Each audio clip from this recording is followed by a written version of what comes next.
19 Keys, and this is High Level Conversation. The library. How would you describe what willpower is? Will, the minister said it this way. He said, will is the faculty of the mind that allows the mind to impose itself, paraphrasing, the power of the mind over its own self. So your ability, really willpower is not just mind over matter. It's mind over mind. It's the ability to stop you, what you think, redirect it, change it, or get rid of it. That's willpower.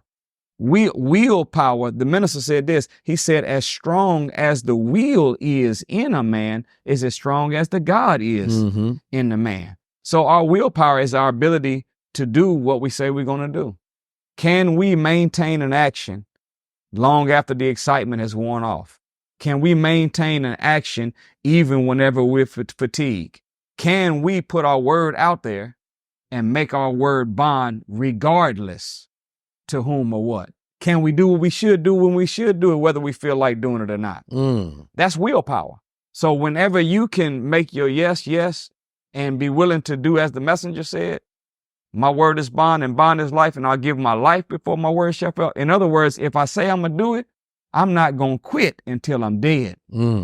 Otherwise, my will stay in motion. So that's it's mental muscle. Yes, sir. It's mind over mind, mind over matter. It's the ability to maintain that action, even whenever distractions and excitement is worn off, still be able to stay true to what you said in your word and make it bond. Yes, sir. I like that. It's that connection between man has with his word and his thoughts. And it was the Honorable Minister Louis Farrakhan, I forget what year it was, but he was talking about mastering sexual urges. And he was explaining about how society has gotten to a point where, you know, we seek pleasures outside of self, right? And we seek pleasures in all of these lower desired ways, right? Whether it's through sex, social stimulation, drugs, whatever you have it. But he was explaining that the real pleasure is when man can take a thought and produce it into reality outside of his mind. And because man lacks that ability to do that today, a lazy, unwillful, tired, right, lack of ambitious man, then you seek that pleasure because man is going to need to be stimulated in some sort of way. But that stimulation is supposed to come from that activity in the mind producing constantly. So, you know, especially in this day and age where testosterone is literally low, right? Man's willpower is low.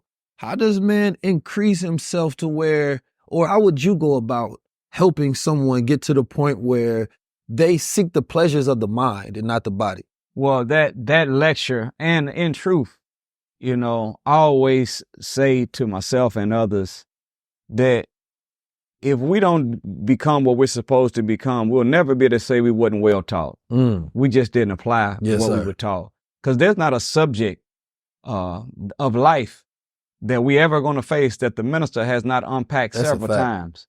So that lecture, you can find it on YouTube. Satan is the master of sexual urges. It's from the 80s in the Final Call building. And he's on the chalkboard with the marker and the whiteboard, breaking it down. And he shows how urges, this was deep. He said urges have a voice. And the voice they use is your voice. So the same voice you hear in your head when you read, the same voice that you might hear a word from God, Satan himself uses the same voice to attach to the urge. So it sounds like you telling yourself to do this. Right. And if you're telling yourself to do it, it got to be right. So in that message, he said that real pleasure comes from, number one, discovering your gifts. Like the earth. He used an example of like the earth.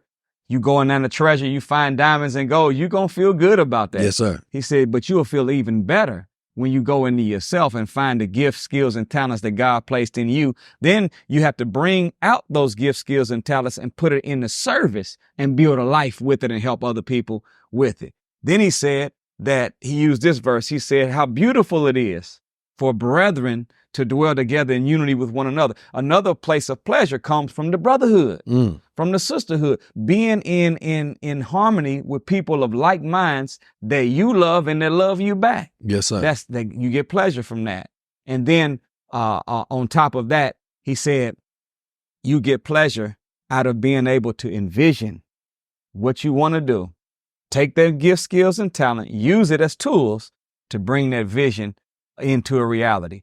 If we did that, Brother Keys, as you said, we would not need so much validation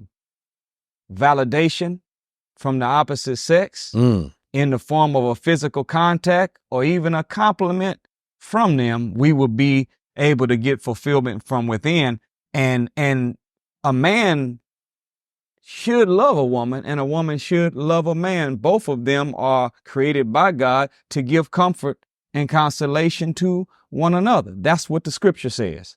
So, but it's never her comfort when you did no work. It's always her comfort after you did your work. And if you follow that system of those three, bringing vision into reality, digging out the talents within, skills within, putting them in the service for yourself, and having the love of the brotherhood and sisterhood, being in that kind of harmony with people of like minds, where pleasure really comes from, then we won't have the sexual perversity that comes from us bowing to the urges that we see. And we were talking the other day with a brother, and he's been wrestling with, he's successful, but he's been wrestling with, he's economically successful, has fortune and fame, but he's been wrestling with issues with being able to stay loyal in a relationship. Yes, sir. And he came clean, and so I was showing the brother different scriptures, and he was like, yeah, I understand it. I understand that. But look at this. Napoleon Hill was hired by Andrew Carnegie to study the 50 most successful people in the world, and he followed them for 20 years. Well, he also, Napoleon Hill, when doing the 50 most successful, ran into 25,000 people in them same fields that were failures.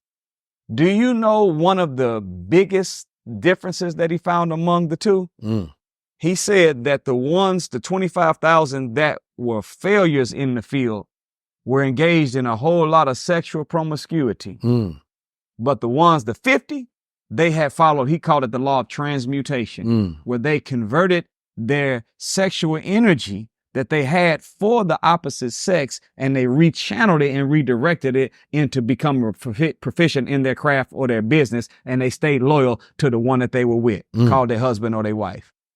And that tells us that there is a certain amount of self that gets trapped or insisted whenever we are not living in accord with the code of right. Yes, so sir. If you really want to see more of yourself, more powerful, be more successful, then the more righteous we become, the more in harmony. And as you said, that inner voice, that self-accusing spirit. See, it's something about you defying the world every day that's trying to get you to be wrong, get you to be weak, get you to be lazy, and you decide that you're not going to be that. It starts making you feel proud of yourself. And when you can lay down at night and say, man, I've been living a day that made me proud of me, and I've been living to the law and the code, and God might be proud of me too. When you go to sleep, you sleep good. When you wake up a conqueror, ready to go at it again. So that's something that could help us, I think. Yes, sir. With that, getting pleasure from the proper source. Yes, sir. So that whenever the pleasure comes from the other proper source that should be down the line, it ain't the primary and the only. Yes, sir. It's the last one that came after putting in great work.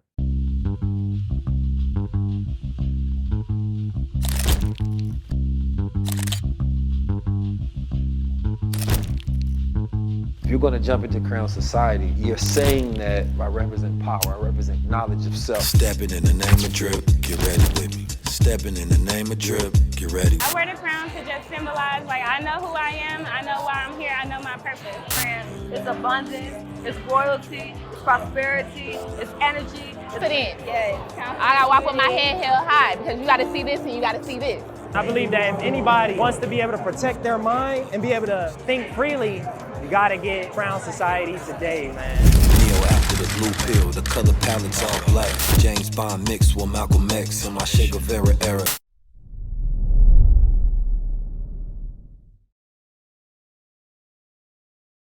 I'm 19 Keys, and this is High Level Conversation.